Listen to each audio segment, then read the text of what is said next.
Those who already have an FP&A background are way ahead of the game. The biggest thing for me in FP&A is really understanding how to... Why do you think that is so important in FP&A? In terms of offering FP&A services, it's really crucial that you understand how to build an incredible financial model. People think that you create a financial model once, okay, now you're done with it. In reality, every single month, you should be updating your assumptions. You should be analyzing what exactly took place. I do believe that 3 statements unlock a huge amount of value, but you also, when you have a 3-statement model, you really encompass every aspect of the business. So that's probably the biggest reason why I love 3-statement modeling. You encompass the profitability of the business and the cash flows of the business. One opportunity may not be right for someone. Another opportunity, same industry, same type of work, could be that jackpot for you. One of my favorite things in working with a startup is also one of the biggest challenges, and that's just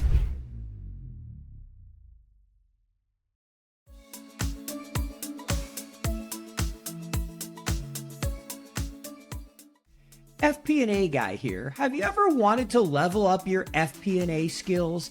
Then check out the FP&A Guy's Ultimate Course Bundle at thefpnaguy.com. That's the FPANDA guy.com and use code podcast to save 25%. Get started learning today. Hello, everyone. Welcome to FP&A Tomorrow, where we delve into the world of financial planning and analysis, examining its current state and future prospects. I'm your host, Paul Barnhurst, aka the FP&A Guy, and I'll be guiding you through the evolving landscape of FP&A. Each week, we're joined by thought leaders, industry experts, and practitioners. This week, we are joined by Josh Aharonoff. Josh, welcome to the show. Thanks, Paul. Great to be here. Yeah, very excited to have you. So we start every episode off with this question. From your experience and your perspective, what does great FP&A look like? What is great FP&A? The way I would define that, great FP&A is quick access to data that does not conflict with one another and easy inputs to see different scenarios, different outcomes, allowing you to also compare those scenarios to what happened in the past versus what you thought would happen. I like it. Makes sense. Why don't you tell our audience about yourself, your background, what you're doing today, how you ended up where you're at as your CFO guy, as your shirt says. Sure. Yeah, I've had quite the wild journey. I graduated with a master's in accounting, got my CPA, and started off where many accountants feel is the golden place to start, and that is Big Four accounting. I did that for about 2 years. I was doing taxes for the global banking services. And I didn't realize at the time, but it wasn't really something I was interested in. It wasn't really something I was good at. So after 2 years, both the company I was working for and myself, we kind of had this mutual parting. And I thought, oh man, I'd chosen the wrong career. I'm not destined to be an accountant. What was I thinking? So I created my own startup with 2 of my close friends for 2 years. We did online language training via video chat. That was before Zoom and Google Meets was like a thing. So we were still using Skype. And we dreamed of really scaling that to like anything that you want to learn, you could learn with a live one-on-one tutor. It was an amazing experience. This time, I loved the experience, but as I like to say, it didn't really love me back so much. Really tough, a lot of assumptions that I thought about how to be an entrepreneur, how to grow a successful company. When it came time to validate, they just didn't really work out. So great experience, but unfortunately, we had to admit defeat and go separate ways with the company. I then got involved in consulting. I wasn't sure what I wanted to do next, but I came across an opportunity to work for a venture capital firm that had this like bookkeeping, outsourced finance and accounting arm. And I thought, wow, this is the perfect balance. I'm interested in like, what did I do wrong with my startups? I can connect with founders directly. And my background is as a CPA. Hopefully I still remember a few things that can get back into the field. So I did that for a few years, absolutely loved it, learned so much in the experience, connected with dozens and dozens of startups, learned a lot on the accounting side, and that was the first time that I got involved in the FP&A side. And then about 5 years ago, I decided to make the leap once more to the entrepreneurial life and start Mighty Digits. We do outsourced finance and accounting work. About 2 years into that, I started posting content on LinkedIn. Now I've grown to close to 400,000 followers there. I have a daily newsletter with 80,000 followers as well, a YouTube channel, and all that good stuff. So that's what brings me to where I am today and the birth of Your CFO Guy. Only 400,000 followers? Is that it? I know. I'm working on driving that number higher every day. Well, congratulations. That sounds like quite the journey and experience from working to the big four to doing your own thing and building a following on LinkedIn and other platforms. Thanks. First question I want to ask you is, you've run Mighty Digits for about 5 years now, right? Mm-hmm. June 1st was our 5-year anniversary. What is it that draws you to startups, to early stage, specializing in that area? What is it you like so much about that? I love the constant chaos and problem solving involved in a startup. So again, I've worked in multiple different company sizes. One extreme when I first started my career, Big Four accounting, thousands and thousands of people, systems, operating processes, delegation, everything really to the max. And then I've worked in small organizations like a startup where everything is a lot more fast-paced. I love the idea how in a startup, you're oftentimes wearing multiple hats. You'll do an action and you'll immediately see the impact of that action.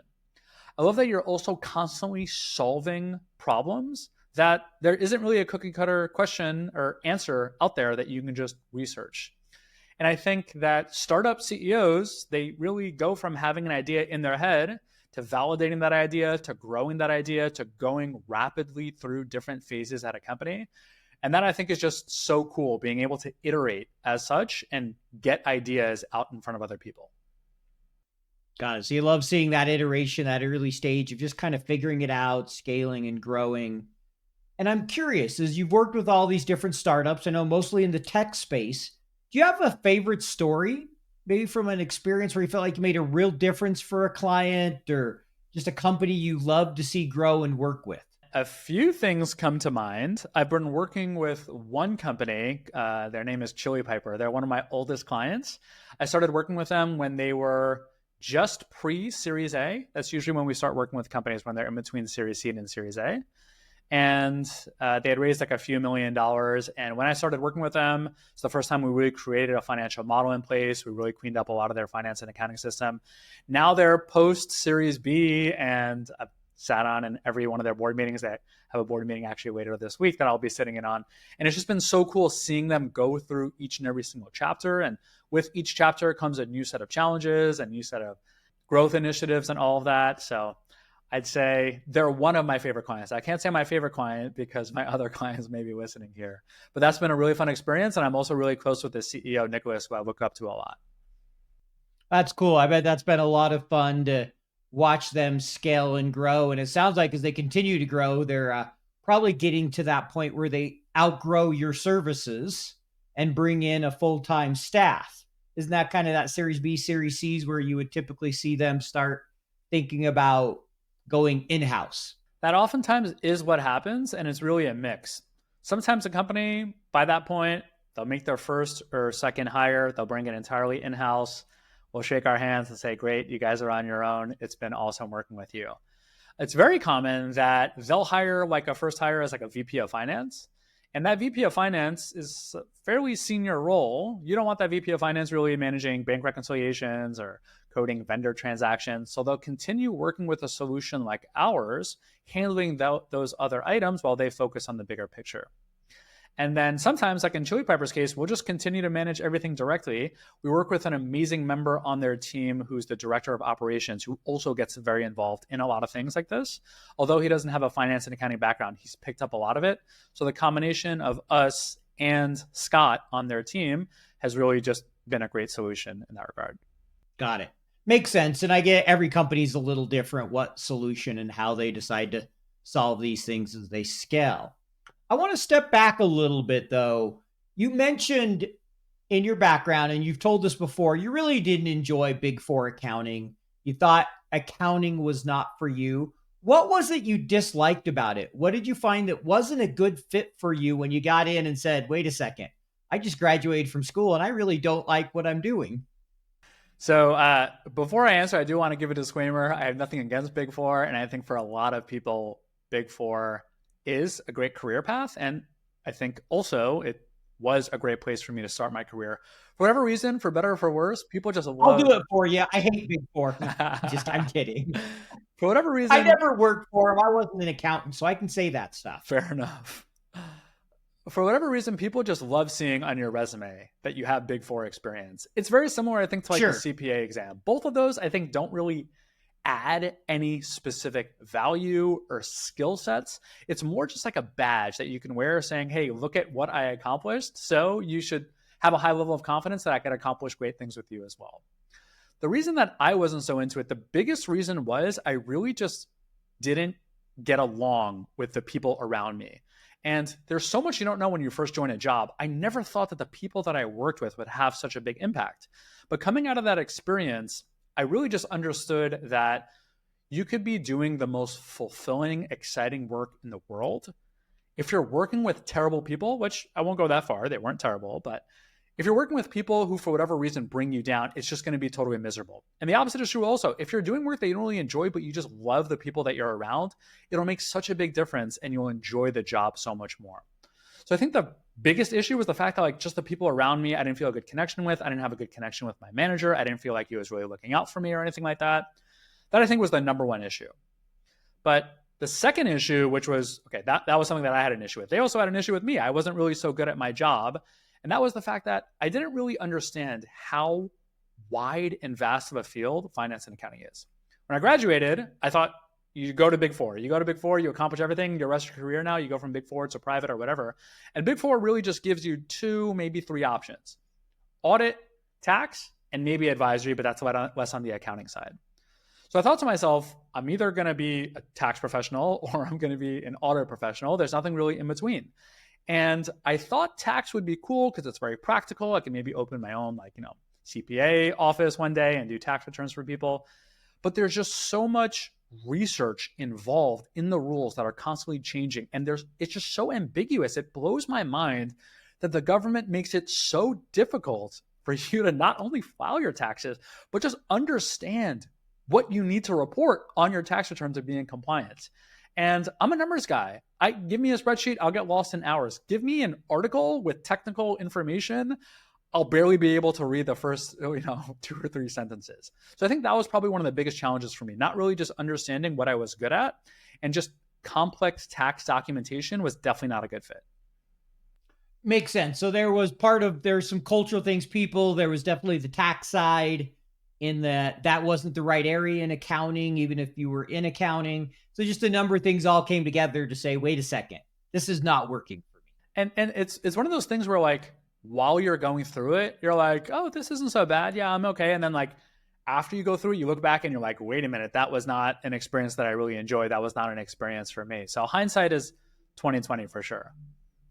No, totally agree. I worked for a company that everybody I'd talked to after they left, I stayed in touch with a lot of them. They'd be like, you realize how bad it was. Like, I feel free now.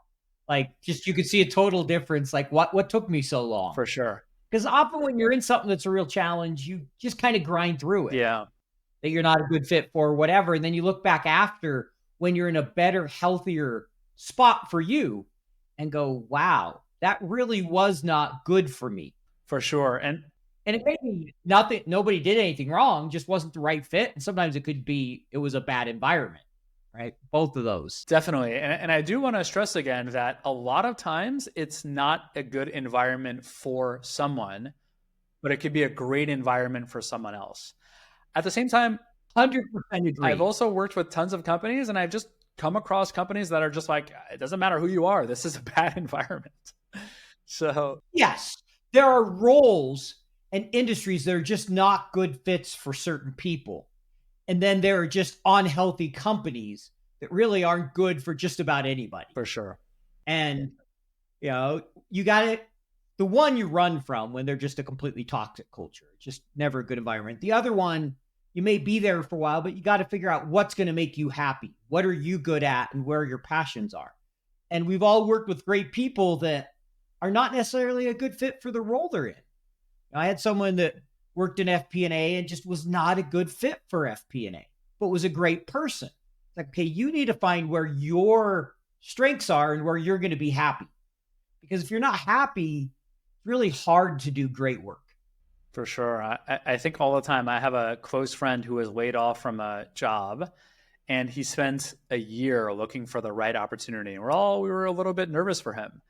And maybe 4 or 5 years ago, he accepted a role. And ever since then, he has been climbing and climbing and climbing. I feel like it's literally every week that he's getting another promotion. The company is also doing amazing. He's managing tons of people. And it really just put into perspective for me of, hey, one opportunity may not be right for someone. Another opportunity, same industry, same type of work, could be that jackpot for you. Well, and so much also depends on finding the right manager, fitting your style, the right people you're working with. Because you could be in a role and with a certain manager, you're loving it. And with the next manager, you're like, I'm out of here. For sure. This isn't working. That's a big factor. It's really interesting. And so going back to startups here for a minute, I want to ask you, what's the biggest challenge about working with startups that you've experienced? What do you find is kind of that biggest challenge of working with companies at such an early stage? So there are a few things. One of my favorite things in working with a startup is also one of the biggest challenges, and that's just the constant state of chaos. There's never just a period, for the most part, of calmness. We're going to continue doing what we're doing. It's always you're reinventing yourself. It's always they're hiring 10 people, they're firing 5 people. It's this constant state of evolution, of iteration, of what got me here is not going to get me there. That could certainly be a really big challenge. Similarly, every startup, until you get to Series D, E, until you start going for break even, IPO, or whatever, they really have what I like to call a terminal illness. They have a date that the doctor says, hey, you guys are going out of business if you don't raise capital or find a way to inject more funds into the business by this specific date. Now, ideally, when that date is a really strong ahead of time. You don't want to be taken by surprise. I've seen that happen a few times. It's never pretty. But that stress of needing to constantly raise capital, fundraising in many ways is a huge distraction. It doesn't necessarily help the company actually grow in terms of finding product market fit, in terms of building the culture. It's something that you just need to do in order to survive. So I think the fundraising process, especially in the climate that we're in today with interest rates being so high, could add a lot of stress on a company. Whereas another company that's a lifestyle company, maybe is not growing as quickly, they're self-funded based off of customer receipts, they won't necessarily have as much of that challenge. FP&A guy here. Today, I want to talk about the FP&A guy's ultimate FP&A course bundle. This bundle includes over 10 hours of content recorded by Ron Montero and myself, many templates, and great lessons to make you a better FP&A professional. The content includes FP&A business partnering, how to manage tough conversations, build world-class relationships, and hold the business accountable. It includes modern Excel, which is a real game changer for the way you'll work in Excel. Excel tables, the gateway to modern Excel, Power Query, a game changer for transforming your manual processes and loading data, and then dynamic arrays. Next, we cover modeling design principles. In this course, we talk about the importance of designing models in a certain way and how important it is that you think about design. And last but not least, driving value through smart analysis, how you can conduct data analysis to be a better FP&A professional.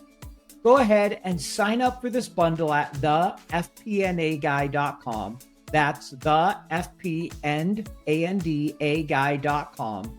Use the code podcast to save 25%. Get started learning today. I could tell most of us are young when everybody's like, interest rates are so high. They're about average historically. But given the last 15 years, 3% and 7%, that feels super high, right? It's amazing what happens when you get used to basically virtually free money. When you consider a 2% inflation a year, right? 1% is pretty close to free on a true basis to all of a sudden 4%. That's a 400% increase.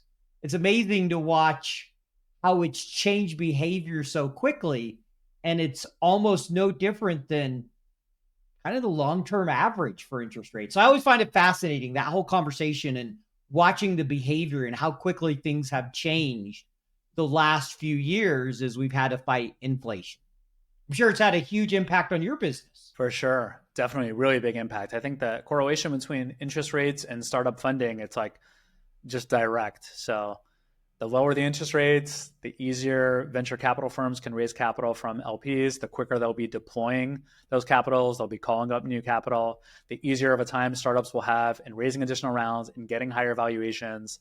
I never really understood or appreciated just how much of a connection there is until this recently happened. Because again, we started the firm 5 years ago. I'm about 12, 13 years into my career, so I never really experienced something like this. Yeah. Well, that's exactly it. It's if you haven't experienced it, how do you know? You kind of have to go through it. You can hear about it, but it's so different when you experience something yourself versus you read about it or you hear somebody tell you about it. It's not the same. I feel like being in an election year also, I've heard, plays a big factor in just the economy as a whole. And there's just like less risk until it's who's going to be the new president. So I'm waiting to see how that'll change as well.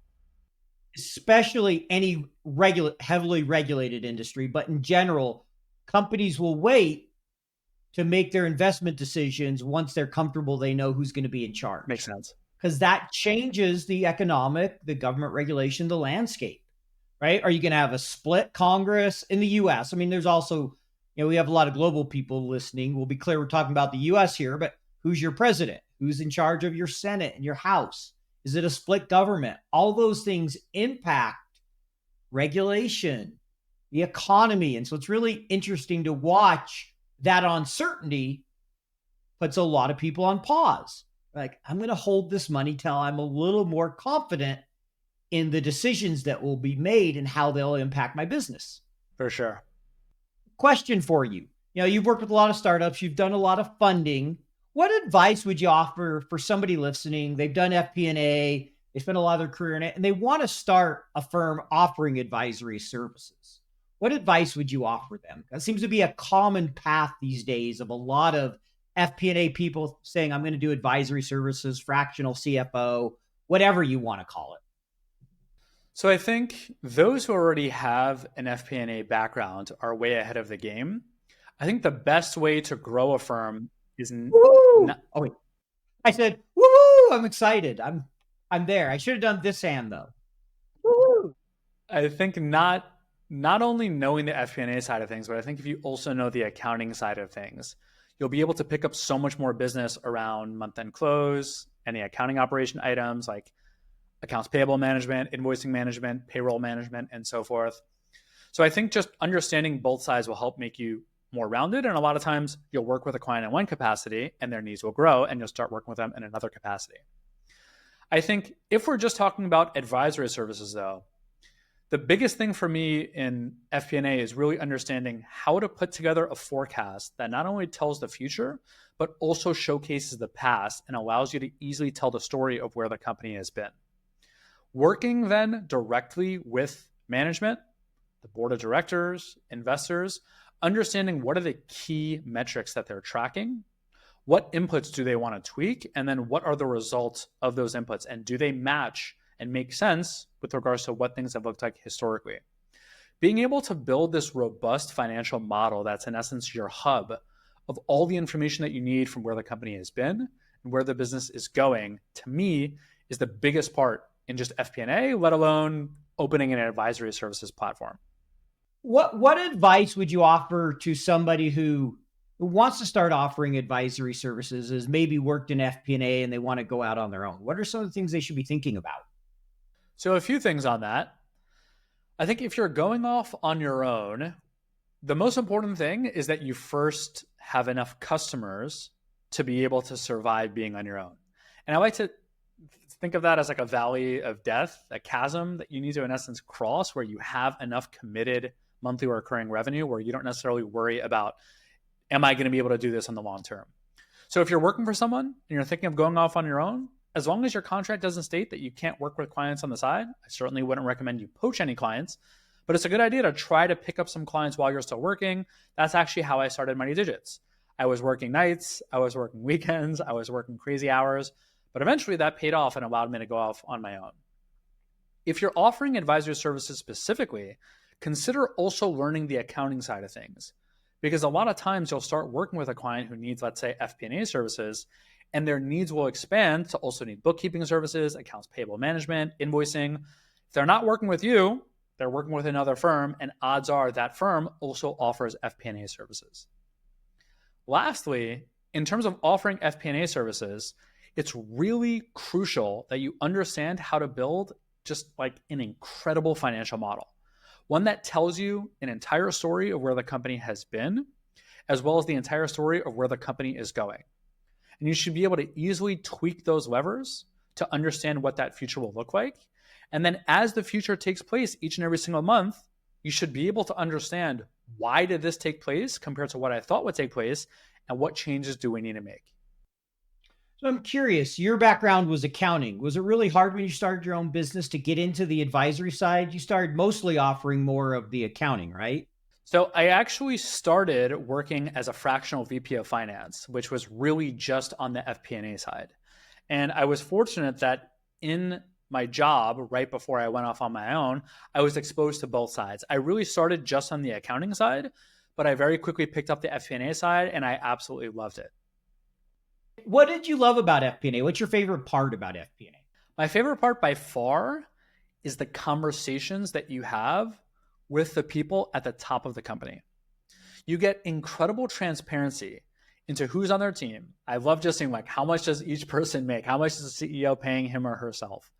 You understand also the growth strategy. What are the channels and levers that the company is investing in order to grow the company? And you get to have these like brainstorming sessions directly, oftentimes with the CEO, going back and forth, making that CEO's vision become a reality on a spreadsheet. That's by far my favorite part.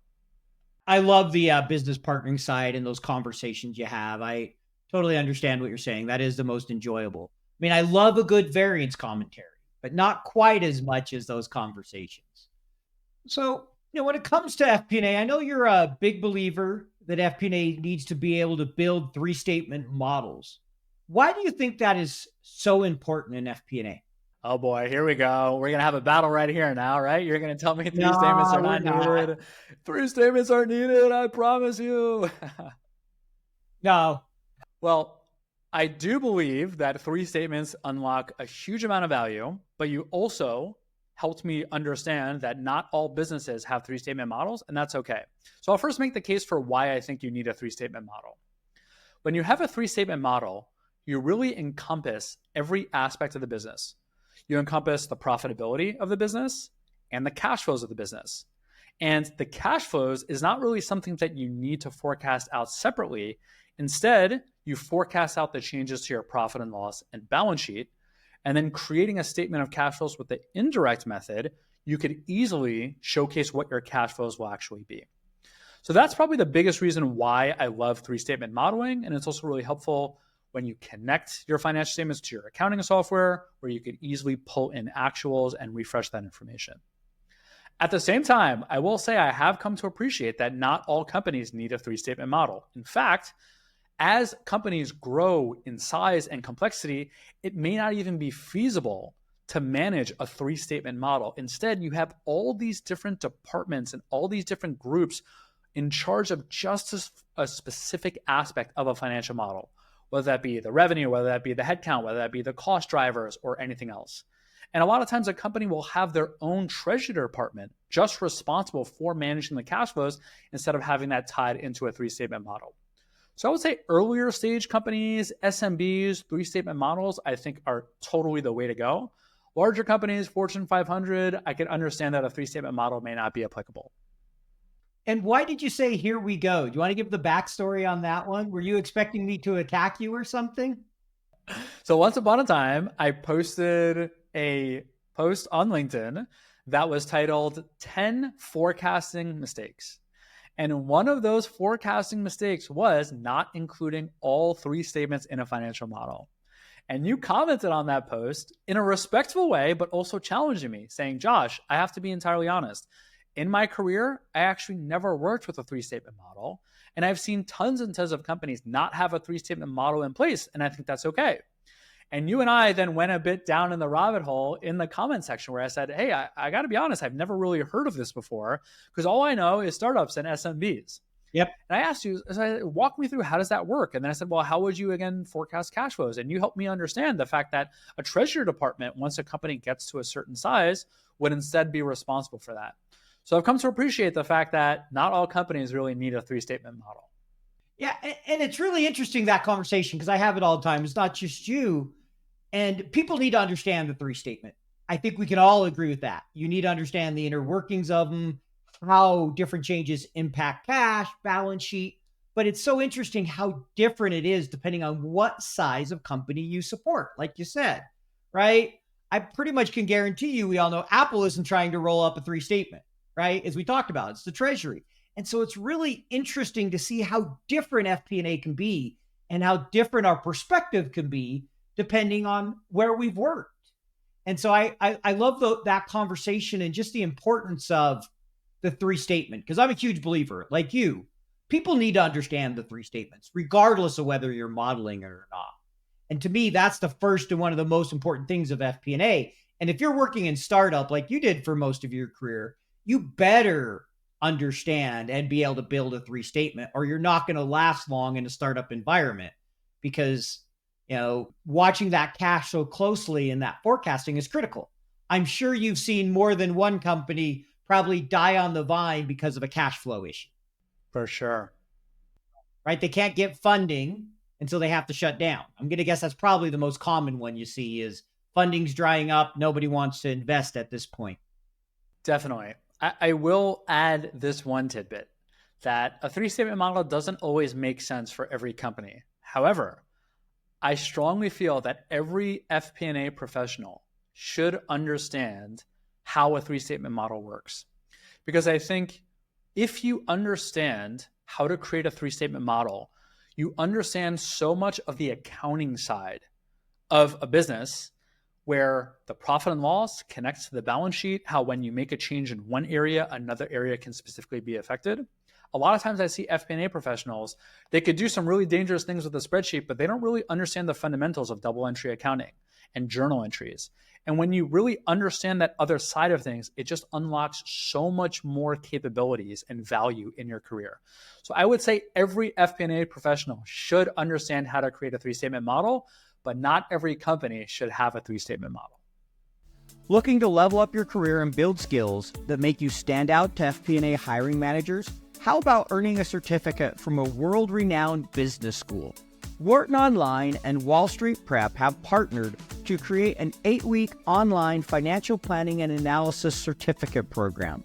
You'll learn the art of forecasting, analysis, business partnering, and financial storytelling from Wharton Online's world-class faculty, coupled with first-hand exposure to technical and interpersonal skills with real-world applications as practiced in top corporations. Space is limited, so level up your career today and use the discount code TheFPAGuy300 to receive $300 off tuition. That is the FPA Guy 300 to receive $300 off tuition. Learn more by going to wallstreetprep.wharton.upenn.edu. Yeah, and I would go probably challenge that a little bit. I think everybody should understand the workings of the three statement. Whether they're comfortable building all the details of it or not, I'm not as worried, as long as you understand the workings and how they interact, which if you do, you can figure out the mechanics of building one. Because I think the mechanics are a little more nuanced than really understanding the accounting behind it if you haven't built them. But that's from me coming from the large, but I totally agree with you. You have to understand the workings. Completely there with you of the accounting behind it. I've worked with many FP&A people that don't understand the accounting, and it just creates problems, because you need to be able to have those conversations. You need to be able to look at the P&L and say, something's not right here. Was there an accounting that was done? If you can't figure out anything else, okay, what was done in accounting? What's the accrual?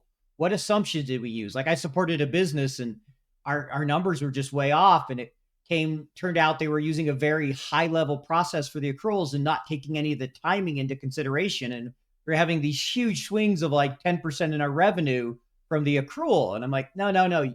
This is a business that has timing, and walking through here's why and all the different impacts of that. And so understanding the business, understanding the accounting and how it ties together makes you a much better FP&A professional. I'm fully with you on that. So I'm going to switch gears here again a little bit. We talked about this at the beginning. You have 400,000 followers, or almost 400 on LinkedIn, probably over 400 by the time this is released at the rate you're growing, right? He's like, I hope so. You were awarded a top voice. Talk about that journey. How has it helped you be a better finance professional? How's it helped you in your career? So I think that ties into the comment that I wanted to slightly challenge a little bit more that you just mentioned, of the fact that it's important to understand the interlinkings of the three financial statements, but not necessarily important to be able to create a three-statement model. And the way I see it, there are really three levels of learning something. The first level is taking that knowledge in from one of your senses or all of your senses. You see something that someone says, you hear something, whatever it is, and so forth.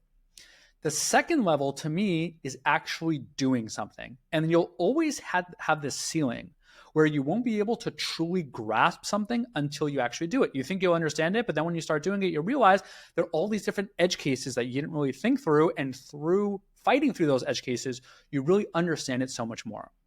The third level of understanding something, I like to say, is to be able to then teach it back to someone else. So great fortune cookie I used to have in my wallet that said, to teach is to learn twice. So my journey in posting every single day on LinkedIn, the first 6 months or so, it didn't really turn out. I wasn't really getting much engagement, but I kept at it. I learned a lot more. I actually started working with you and you gave me some tips and advice, which I think was really my turning point. And it was through posting about these topics that I learned so much more. Even a topic of just like how to read a profit and loss. I always understood it, but I didn't really understand the interlinkings, the details of the different sections of the patterns that you could actually see in a profit and loss. So my favorite part about this journey is that I've just learned so much, not only through teaching, but through people then responding in comments, oftentimes challenging me, saying, hey, you actually didn't get the full picture here. It's really something else. That's just been the most rewarding part for me. I love that. And I agree with you. When you teach something, you really know it. There's a lot of value in being able to teach something. And I've definitely been challenged along the way too by people like, I disagree with you here, or this doesn't make sense, or have you thought about that? And there's times when you may discard what somebody says. And there's other times when it really hits you and you're like, oh, I never thought of it that way. And you want to dig deeper and it helps you, as well as have to prepare stuff. If you're trying to teach something, you have to really understand it. Totally agree with you on that. So I'm glad the journey's helped you as much as it has. Do you have a favorite moment from, kind of posting and building a following? Is there a kind of a moment where you're like, wow, that really kind of hit home for you? A few exciting moments. There were a few posts in the very beginning that took off in the sense that it got over 100 engagements. And that was my very first time that I ever saw that. That was just like, whoa, this is so cool. I've had some really cool people engage with my posts before. One of them being Microsoft Office themselves. They apparently have a LinkedIn page. And I posted something on Excel and they actually commented on it. That was really cool. I've had also a few posts go mega viral and get over 12 million impressions. And one of the mega viral posts, in fact, a few of them, I posted not really thinking anything of it. Yeah, it would do well. It would maybe resonate. And someone would text me saying, oh my God, I love what you just posted. This is incredible. And I would check the stats on it and be like, whoa, this is crazy. This is really going viral. I guess one thing though that comes to mind, I was trying to do a post on Excel keyboard shortcuts. I have dozens of them now, but when I was trying to do the post, I was really thinking to myself, how can I make this in a way that's not only highlighting my favorite keyboard shortcuts in Microsoft Excel, but also make it in a way that's just visually appealing and also a way that you could understand even more about the topic through the way it's presented visually. And LinkedIn has this thing where everything is really presented in a portrait mode. YouTube, you'll tilt your phone and it'll be in landscape mode. So the challenge to me was, how can I make a keyboard that is in a portrait mode, because keyboards go sideways? And I was going back and forth, and I was actually away with some friends in Canada. And when we went to pay for the meter, the keyboard on the screen was in a portrait mode. And I took a picture of it and I sent it to my designer and I'm like, this is the style right here. This is how we should post it. And I posted that and I told all of my friends on the trip, I said, guys, in 24 hours, this will have over 1 million impressions. Mark my words. And it actually did. It was like just under 1 million impressions, but for the sake of the goal, I think it ultimately hit it. That was probably one of my favorite experiences. Cool. Thank you for sharing. I appreciate that. And speaking of Excel, I've heard you recently have been recognized by Microsoft. Do you want to share a little bit about that? That is correct. Yeah. I'd always dreamed of becoming a Microsoft MVP.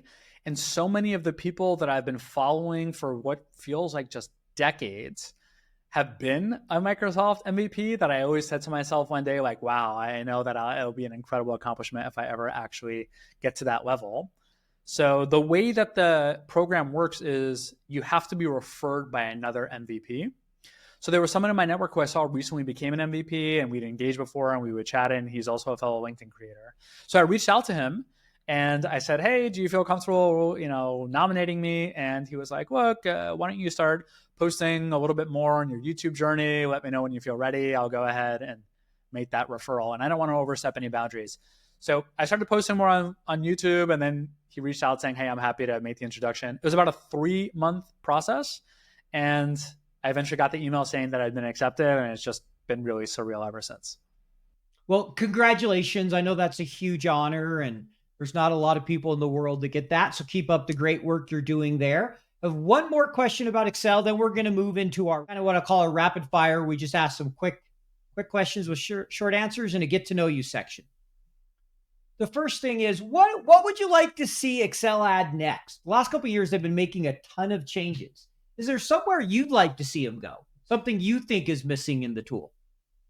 I think the biggest thing that we're all on the edge of our seats waiting to see what happens is when Microsoft Excel's AI capabilities will truly take off in terms of data management. And they do have Copilot right now. They do have some sort of like forecasting tools that can allow you to predict what the future would look like. I'm talking about like I upload a profit and loss in any sort of format. I'm chatting with something in Microsoft Excel to confirm how this data is structured. I'm attaching a general ledger and I'm getting a board report in a matter of seconds that Excel is telling me this is what happened. This is how it compares to a prior period. This is how it compares to your budget. This expense went up. This expense went down. We're definitely going to get there at some point, but I'm like, I just can't wait until we do. See, what's interesting, I see a lot of stuff coming with Python, the machine learning, huge things with AI. You think of code interpreter and things like that, just how much easier it will be, the data science things. I think that's what I'm most excited about is when they really start integrating the AI with Python, because that's coming as well. So there's just so many different areas. It's an exciting time to watch. I mean, the Excel of today is not the Excel of 2 years ago, 5 years ago, 10 years ago. It is a different tool, even though it has the same shell and it's still a desktop application. I would add one more thing to that, I think along the same subject, and that is Excel's data visualization capabilities. There are a lot more powerful tools. Power BI is more powerful. Tableau is probably, on the opposite side of the spectrum of like one of the most powerful tools out there. At the same time, I think people oftentimes love just staying in Excel, and the ability to have unstructured data and change it and link it up to a graph is a huge value add. But I find that charts, graphs, dashboards, all these things, you really have to know what you're doing and bend your way around the block to put together a really nice dashboard and a chart. And Excel doesn't really make it so easy to do that. Now, I'm happy in many ways because of that, because a lot of people will purchase my dashboards and everything because it's not so easy for them to do. But I feel like at some point in the future, we're going to see the ability where you could easily just via plain text say, I want a dashboard that looks like this, that's connected to this data, that has these colors, and I could change these inputs and the information will update and so forth. Sure. I definitely think there's a lot of opportunity there in dashboards as well. A lot of directions they can go, and exciting time. Will be fun to have a chat again in 5 years and see where spreadsheets are at, where Excel's at, and what else is out there. Because it's just such a rapidly changing technology landscape right now. All right. So there's the rapid fire section. The goal is to keep these answers short, ideally no more than, 10 to 20 seconds. Some of them may only be as little as a word. So we're going to start here with, what is the number one technical skill for FP&A professionals to master? Excel. All right. What is the number one soft or human skill for FP&A professionals to master? Collaborating with others. I like it. All right. If you could wave a magic wand and change one thing about FP&A, what would you change? Allowing it to be a degree that you could actually get rather than something that you just like fall into through another degree. I like that. I haven't had that answer. I like that one. Basically, making it more of an educational program out there so people could learn about it and prepare for it at an earlier age. Yeah, there's just like no path. Similar to like becoming like a product manager. You can't really major in something like that. You kind of have to like fall into it, and it's like not an easy thing. Yeah, that's what I did. There was an opportunity to get promoted. They hired me for the role, and I fell into it. So I get it. What is the one software you cannot live without in FP&A? I think I'll just keep all my answers to Excel. I knew you were going to say that. I'm like, he's going to say Excel. I almost didn't even ask that one. Are you currently using generative AI? And if so, how? Not so much on the finance and accounting side of things, but a lot of times I'll be preparing a LinkedIn post and I'll need to do a lot of research and just understand a lot of different definitions, examples, and working with ChatGPT in order to like produce a viral infographic is really helpful. All right, here's the get to know you section. That finishes kind of the technical rapid fire there. So now we want to get to know a little bit more about Josh. What's your favorite hobby or passion outside of work? Man, I forgot that those things exist with how busy I've been, but I've always had a knack for cooking. This may not be considered cooking, but I love sushi and I love making sushi as well. My daughter loves sushi. She's loved it since she was like 5, and we've made it a few times. We both like sushi. So I'm a sushi fan. So I know where I'm coming when I come to New York in October. I'm going to come find you, Josh, for some sushi. Please do. We got to meet. All right. It's a plan. What is one book? If you could only recommend one book, what's the book you're going to recommend to our audience? I really enjoyed Never Split the Difference, which is a book on people think it's about negotiating and manipulating others, and it certainly can be used that way. It's more about understanding how to establish rapport with someone and how to create a mutually beneficial outcome when you're both having a conversation about something. Agree. I've listened to the book, and I had an opportunity to attend a small group session with the author where we got to ask a Q&A, Christopher Voss. Oh, really cool. Fabulous book. Yeah, it was a really cool opportunity. A lot of fun. Nice. Favorite travel destination? If you could go one place in the world, you're leaving tomorrow, where are you going? I'd love to visit somewhere like Alaska. I feel like that would be a really cool place to visit. I have been to Alaska. Highly recommended. I used to have family that lives there. It's a lot of fun. Pretty amazing. I would see a grizzly bear almost bounding across the whole road. There's actually, I think it was a black bear, but nonetheless, a bear. And then if you could have dinner with one person alive in the world, who are you taking to dinner? Other than me, of course. I would say Elon Musk. Why? I'm just amazed at what he has been able to create in terms of the various companies, in terms of the successful track record that he's had, in terms of what he continues to put out. Now, people have their qualms with Elon Musk, and I may not say the same thing in terms of him being a role model as a family man, though I don't know the details of that. But just in terms of an entrepreneur, I think he's easily the greatest entrepreneur of our generation. Yeah, what he's accomplished in the business world is amazing. Regardless of what you think of politics or family, or right, we can all find things of everybody that we don't like or that we could question. But you can't question what he's accomplished, and you could surely learn from it. So you're not the first to mention him, and I'm sure you won't be the last. He's a fascinating figure for sure. All right, if you could offer one piece of advice to our audience to be better at FP&A, particularly be a better business partner, what's that advice? It could just be one. I'll give you 2 if you want. I'll give you 2. I think, again, number 1 for me is really getting really, really good at Excel. So that is understanding the different functions that are available, understanding data structures, the difference between structured data and unstructured data, understanding how to take something and convert it into a table, to transform that via Power Query. I'm amazed at how few people even are using Power Query with how incredible it is. I would also go so far as to say really getting good at keyboard shortcuts, because again, when you're partnering, when you're working with the CEO and he or she starts describing a specific way in which he wants to grow the business or forecast, whatever, you don't have the opportunity to say, okay, just give me 1 second, let me go. You got to be like conducting a symphony on your keyboard to easily make what that person is saying come to life, to maximize your time. So Excel is the number one thing that I would say. The second piece of advice is understand both sides. Don't just understand the FP&A side of things, because there's so much you'll be leaving on the table. Really understand how financial statements are produced, understand the difference between cash and accrual accounting, understand journal entries, because that will all make a huge impact in the forecast that you build.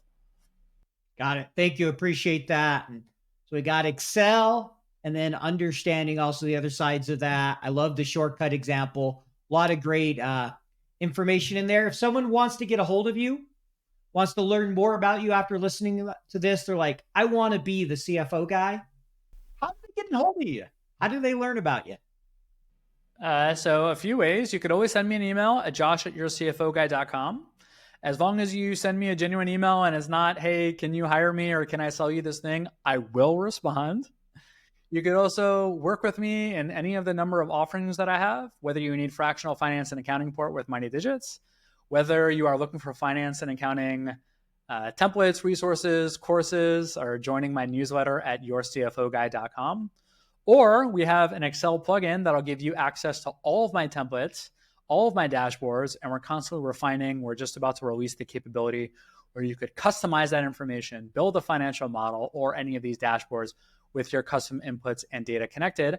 That company is called ModelWiz. You can check us out at modelwiz.com.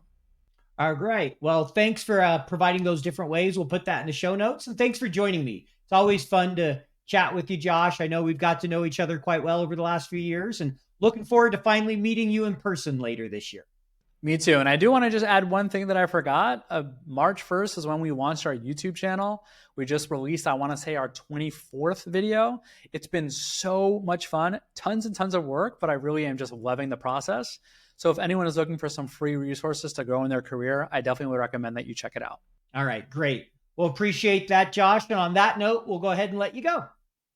Thanks for listening to FP&A Tomorrow. If you enjoyed the show, please leave us a 5-star rating and a review on your podcast platform of choice. This allows us to continue to bring you great guests from around the globe. As a reminder, you can earn CPE credit by going to earmarkcpe.com, downloading the app, taking a short quiz, and getting your CPE certificate. To earn continuing education credits for the FPAC certification, take the quiz on Earmark and contact me, the show host, for further details.